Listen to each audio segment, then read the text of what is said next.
Hello, everybody. Dr. Rick here, dropping in on you. Hope everybody's having an unbelievable uh, start to your weekend. As for me, it has been a very challenging week, a productive week. We are progressing and advancing in the things that we're aspiring to do at Rick Wallace Enterprises and its subsidiaries, one of which is Odyssey Media Group and Publishing. Um, those who don't know me or unaware of who I am and just happen to pass by this real brief segment. Number one is there is a link in the description box that's connected to my bio. You can get a real good understanding of who I am, what I've done over the course of my life that qualifies me to talk about the things that I share with you guys. With that being said, look, if you've ever aspired to write a book, publish an article, become a professional writer, and you have had frustrations or you don't know where to start, look, I want to help. I've actually been helping. Tell you a little bit about my story, and then I'm going to tell you how I'm going to help you. Well, I'm going to tell you how I'm going to help you, then I'll tell you a little bit about my story. On Wednesday, this coming Wednesday, if I'm not mistaken, it is November the 2nd, Wednesday at 6 p.m.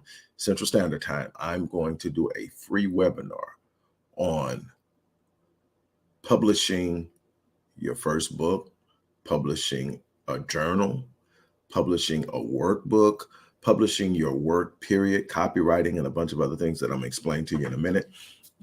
I'm going to talk you through the process from concept to profits, from the pen to profits.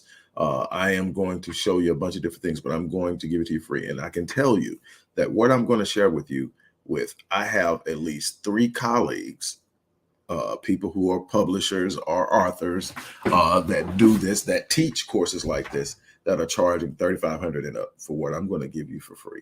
And the reason I'm doing it is because I know that there are so many things you need to understand before you can either see the value in a course like that. So I want you to be able to see what it takes to get from point A to point Z. So here's my story. I have been a writer as far back as I can remember, at least back to middle school. Really start taking it serious in high school when I went into journalism. I played football, and my coach was dating the journalism teacher. And he told her about me, and I ended up anyway in her class. They ended up getting married. Sort of took me as a surrogate kid because I was being reared by my great grandmother and my great grandfather. They were a lot older, so it was a lot of age gap. My coach and wife were younger, and they took me under their wing, and she stayed on top of me along with my English teacher about my writing. I've been an avid reader since I was toddling. So the reading came first, the speaking came right after the reading, and then the writing came. Those are my passions. That's how I'm wound and built and wired and what I love doing. But long story short, my journalism teacher knew I didn't know my father, that I had an absentee father who passed away, and I didn't know him. And she knew how it impacted me. And she encouraged me to do research and write an article. And I wrote an article entitled The Invisible Father. That article got national recognition. She got it published on a national level in some local newspapers and periodicals. And she obviously published it in the school newspaper. From that point on, she just kept pushing me. And I always said I was going to write a book on the same topic because it was so much more than what I could put in an article.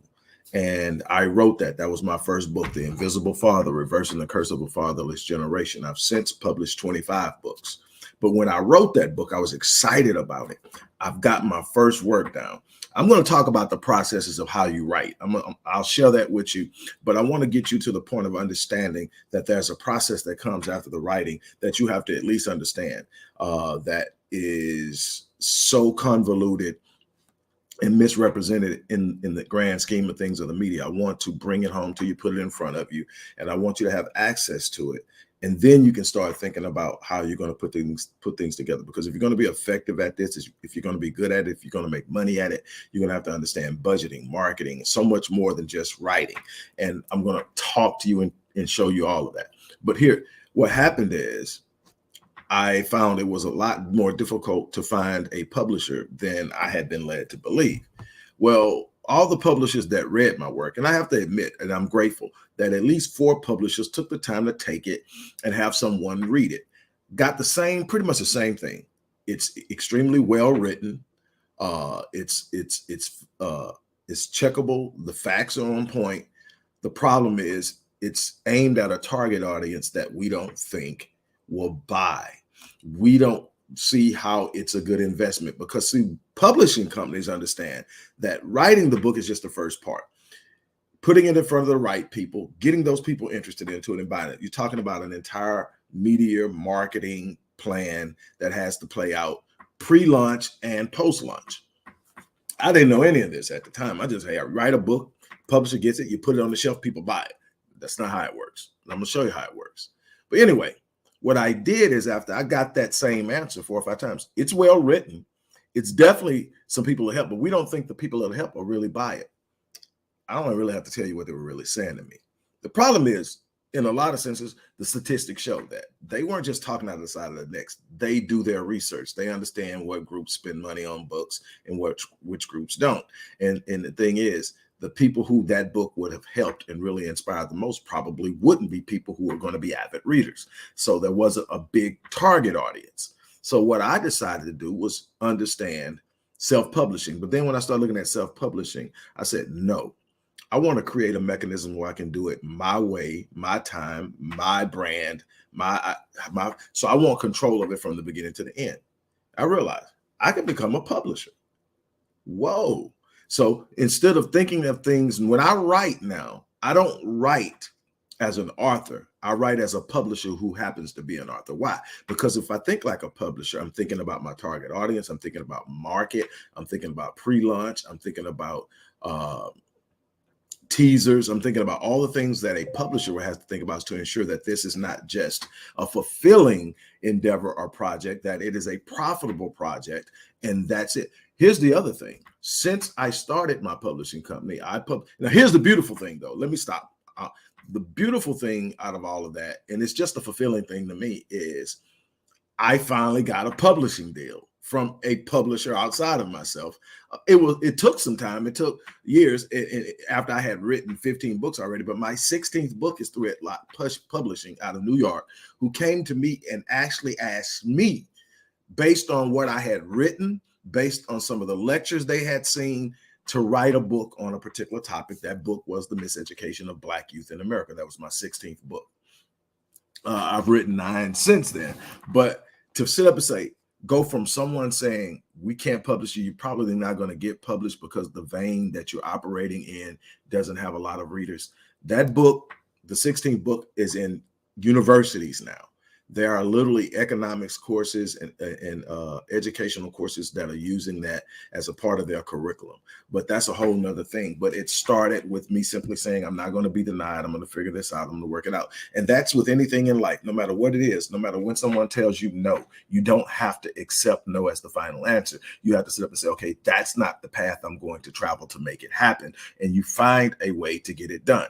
So what I did is I learned everything there is. I mean, there's so much to publishing that people don't understand. And one of the things, the problems I get when people come to me for help in publishing their book or getting their book published, one of the things I realize is there's so many things that come along with a lack of preparation, lack of systematic engagement, a lack of understanding marketing, design, formatting, but more importantly, they did not put together a publishing budget, something that says, okay, this is the amount of money that I have to spend on getting it done. Because there are just things you need to know about: copywriting, you need to know about trademarking, you need to know about cover design, interior formatting, spacing, and so many other things that are part of this that when you self-publish, they don't tell you, and they'll just let you upload it and, tell you, hey, this is it, check it out, and publish it, and it'll be out there and people will pick it up and they'll go, it's not readable, it's not presentable, it's not professional.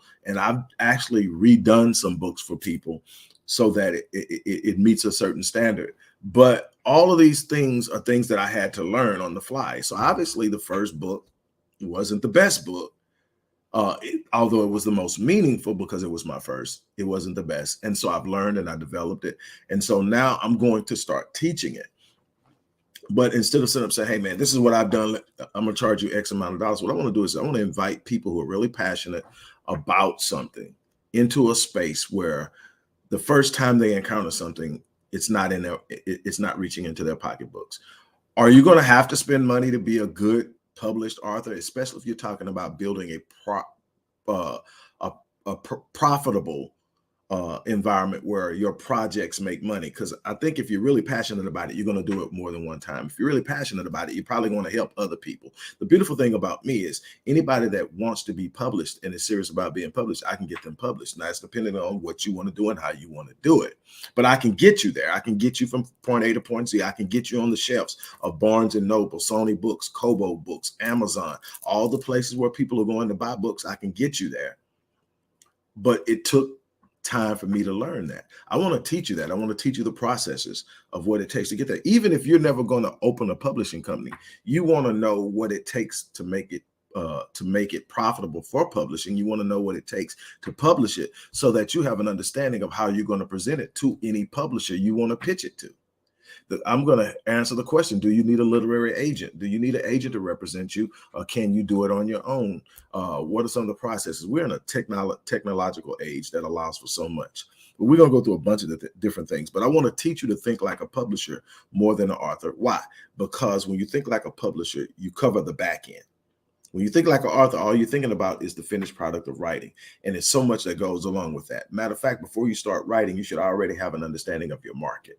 You have done marketing research, created a marketing analysis, come up with a publishing budget based on that marketing analysis, know your approach, have a level of customer intelligence. In other words, the people in that target audience are driven by certain factors: emotionally, psychologically, economically, socioeconomically, politically. Know the understanding of that so you know how to present it to them. You can get their feedback. Social media is a good testing ground for what people are thinking in any area. There are groups about every topic, whatever you're writing on. Find those groups, put questions out there, post, see what people are saying. They're going to tell you how to sell them. They're going to tell you how to write to them. They're going to tell you what makes them move, what makes them tick. You want something that you're not just writing, but something that works, something that people, when they get it, they're going to give it to somebody else. Say, you got to check this out. Why? Because that's going to develop your brand. That's going to develop and propel your book. There's also ways to keep your book relevant. There's a reason why Think and Grow Rich is still a #1 bestseller. And it's not just because it worked, because there are some books out there that are equally as good or better. But there's a reason Think and Grow Rich is always at the top of the list. There's a reason why The Alchemist is still bumping. There's a reason why The Science of Getting Rich. There's a reason why As a Man Thinketh are still hitting 100 years later. And you can create that type of longevity when you understand it. So we're going to talk about the marketing side of it. We're going to talk about the preparation. We're going to talk about, do you want to do on-demand printing versus offset printing? On-demand printing is basically when you get an order, you send that order to your printer and they print the books then. So there's no need for inventory in stock. So that's one way to do it, but it does take a little longer than if you have it on hand. There are variations of that. We're going to talk about all that. And I'm going to give you the basic structure of how you get started, what you do, writing processes to the end, your how to put together a book media kit, press releases, all of the stuff that needs to be a part of releasing and launching a book. A book launch, when done correctly, can be profitable, and it can be fun, or it can be a nightmare and cost you money. There's a way to get past that. And so I want to teach you guys that from a point of just saying, I just want to write a book and get it published. I can do that for you, and we can talk about that. But also, I want to make this like a business for me. I'm passionate enough about writing that I want to write, but I want to help other people who write too. And if that's the case, then you want to look at how to publish. And there's so many other things to publish outside of just your average traditional book. For instance, man, my trusted friend right here, this is called a high performance planner, and it's published it was designed and published by Brendan Burchard. I don't know if you've ever heard of him, but he's a motivational speaker, a serial entrepreneur, and a bunch of other things. But the way that this thing is set up, and these are just some of the entries. I don't know if you can see it because of the light, but But these are some of the entries. I don't want you to necessarily read my stuff, but hey, some of the entries. And it's set up. It's not your average planner where you just go put something in the square. It's going to ask you questions. It forces you to journal in the morning and at night. It forces you to log time and talk about things. It keeps you focused. It definitely has helped me a lot. I've been using it now probably for 2 years. And, you know, you can get the 1 year version. I think it's a 1 year version, but the one I get is like the 3 month version. So every 3 months, I'm going through one of these. And as you can see, that whole thing, that whole page is lit up.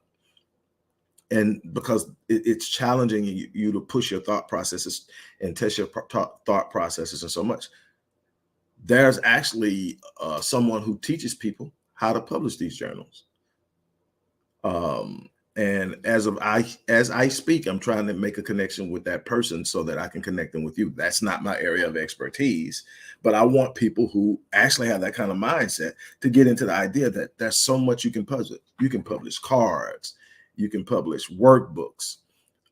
There's a need for workbooks. People will write a book and tell you a bunch of things, but when you got a workbook that comes with the book or in correspondence with the book or with correspondence with an idea or a style that can literally walk you through and you have to participate by writing in it, there's an exchange that happens. There is a dynamic that takes place when the brain is connected. That's why I still write a lot with my hands. Why? Because there's something connected to that versus typing. And so there's a there's more personality involved, but there's also a literal connection between the brain and the hand and the way it's done. So writing with your hand and journaling is really important. Anyway, if you are interested, it's absolutely free. It's next Wednesday, 6 p.m. Central Standard Time. And be prepared. Make sure you're ready to take notes and ask questions. On that note, I'm out of here. You guys have an unbelievable remainder of your day. I'm pretty sure you're going to hear from me about something. But until then, have a great day. As I always say, I live my life on full so that when I leave this place, I die on E. On that note, I'm out of here.